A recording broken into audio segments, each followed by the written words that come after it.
valuable stuff here.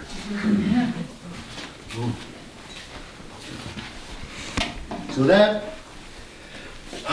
was ocular conflict. And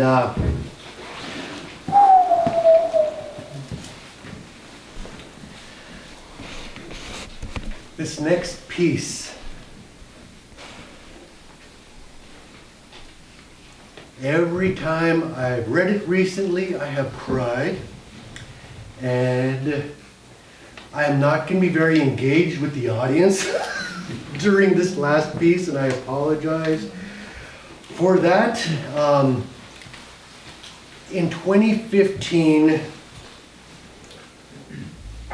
I came to the realization that I'm allergic to alcohol. Break out in handcuffs. And I got sober. And on April 17th of 2015 was my first sober day, and I was actually in jail. Like, not a good way to like start your sober, but when I tried to get sober a few times, it never worked.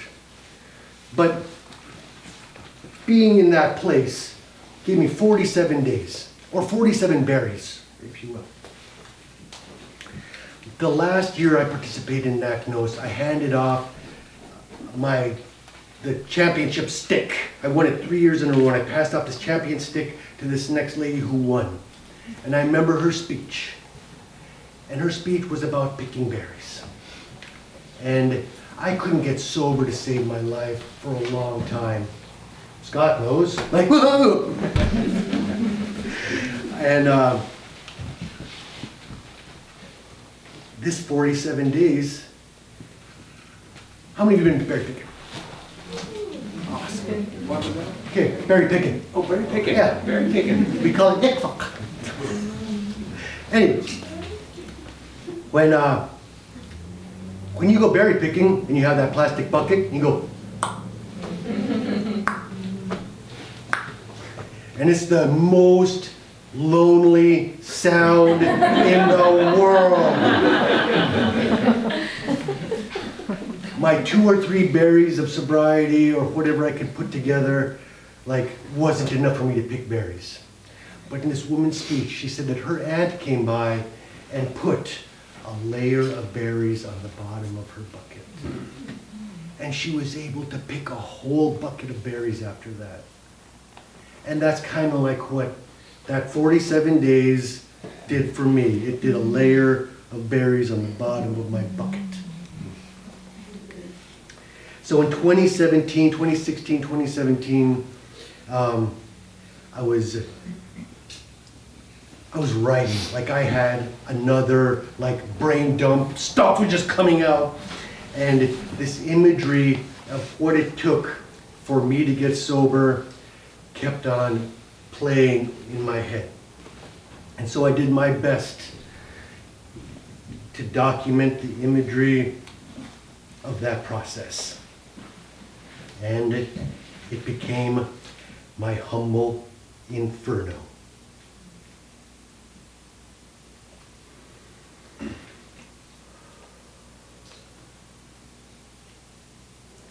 There was a time with no fight, no spark, no struggle, and the taste of nothing in my mouth. There was a time lost in empty thought, lost in the familiar place, where at last my painful past was finally found. A place where numbness was a close ally, pain a dear friend, insanity an intimate partner.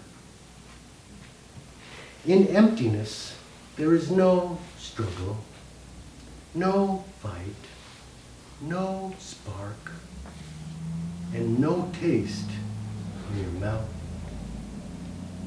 For I was lost in my familiarity, slave to my selfish desires, overwhelmed by my weaknesses, who all held me gently in their awful embrace, smothering me with soft, vengeful obsession, worming into the void left in my soul. I succumb to the insipid waters of lukewarm discomfort, empty promises and lazy satisfaction. Leaks into my ears, my nose, my mouth. The dark waters wholly engulf me, drinking it in, surrendering. The warm shiver slides down my throat, and it folds me into itself. In my own belly, I drown. I curl into a twisted rest, ready for the easy night to hold my hand, hold me down, to enter my nightmare-ridden sleep is peace. I sink, I fall, I squander, and I exhale all I am worth. Nothingness whispers sweet love with rancid breath. I lower myself until I can sink no further. Resting a jagged, muddy bottom, I squirm, I twist, I turn, bound and broken, basically trash, all rubbish. Gladly smothering in a plastic bag, I suck on nothing. I drown on every breath. The darkness is too deep. I can't move. I can't move. The vacuum embraces me tightly. Chest compressed. Why fight? It's too comforting in its savage softness. A want for breath, a flicker, a glint of hope. A weak pull against the thick viscosity, reaching for an unattainable solace. A single finger stretches its bounds beyond repair. I feel it there. Cool, clear, reality rushes, bites, stings, but it brings a fight, a spark, a struggle, and the taste of metal in my mouth. Choking, squeezing, suffocating, the pressure begins to lessen. I climb muddy nothingness. The foggy thickness is diluted. Something new is coming. A new fear frees my forlorn soul. I'm afraid. I'm alive. I break the seamless surface. My eyes burn with regretful images, undone imagined dreams, rotten seeds of undead fruit. I choke on forgotten words, broken promises, filthy deceit, and bitter anger. The mirror of my shortcomings pierce my eyes with shattered shards of shiny lies. But closer, a fight, a spark, a struggle, and the taste of metal in my mouth. So I rise with a desperate grasp, strained, stringy arms aching to pull myself free, voiceless cries of empty words, My humble actions scream and whisper every word. I breathe in life, pain, light, and hope,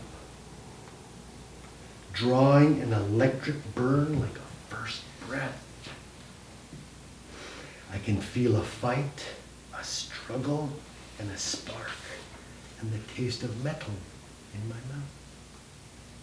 The tease of fingertips just out of reach, the morning fog too thick to defeat, the weight of broken children and dead dreams tug at my bare naked flesh.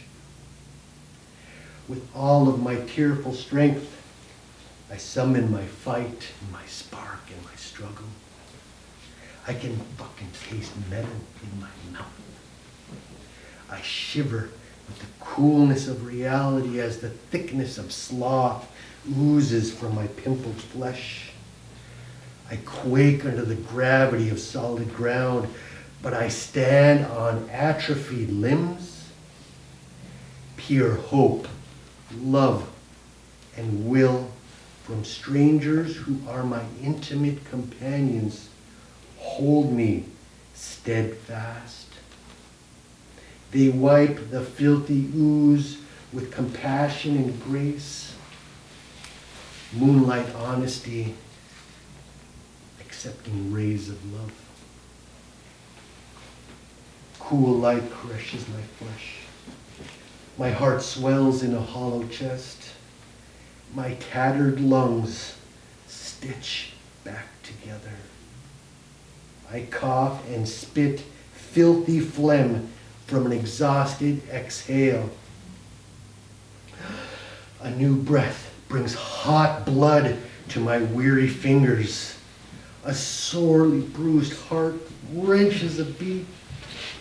My frozen fingertips swell with the pain of life returning. My face flushes with the inner heat and every muscle tingles and swells, the pain of strength renewed. There's a new fight, a spark and a struggle, and the taste of metal in my mouth. I feel the warmth of courage, the breath of spring green air. Behold the beauty of a monarch unfurling its newborn wings, standing, stretching, becoming.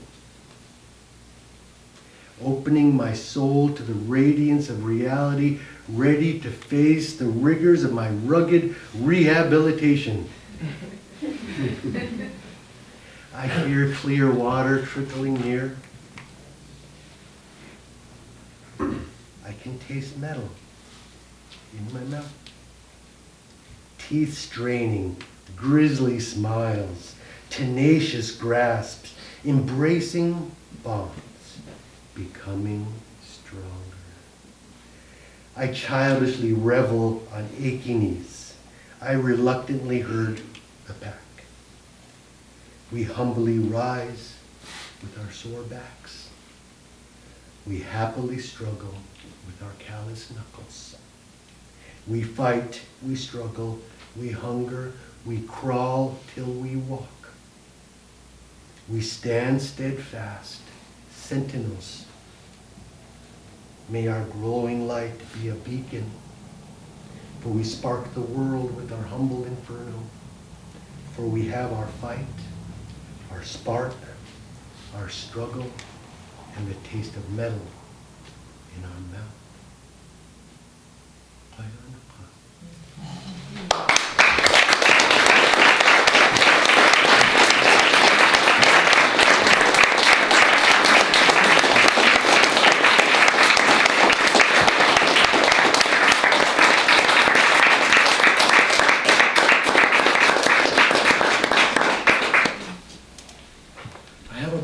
Friend, his name is Brent Fahm, and he passed away a few weeks ago.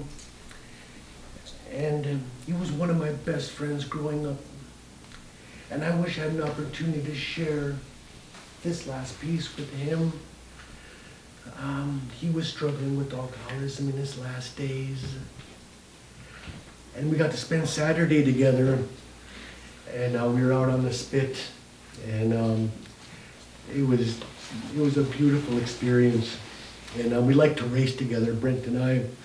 And I come home and we race on my PlayStation on this game that we used to play called Gran Turismo. And I had Gran Turismo 2 back in the day, and it had the worst graphics ever. But the engine, the physics engine in it was amazing. And so I raced this simulation game, one person, one player, and I get done with my race, and there's 2 fastest laps. And that never happens. Like, there's no ever 2 fast. You get 1 fastest lap per race. But Brent was with me that day, and I think he's here too, and I'm really glad that all of you came to be here and to share some of me with you, and some of my culture, and some of the stories that I passed on.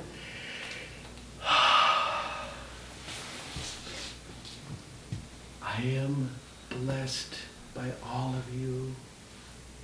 And thank you for sharing this space and this time with me as we breathe life into our indigenous stories on this Dene'ina and Sukhbak land that Homer is on, that we live and we breathe in these waters that have been here and that we've lived on since time immemorial.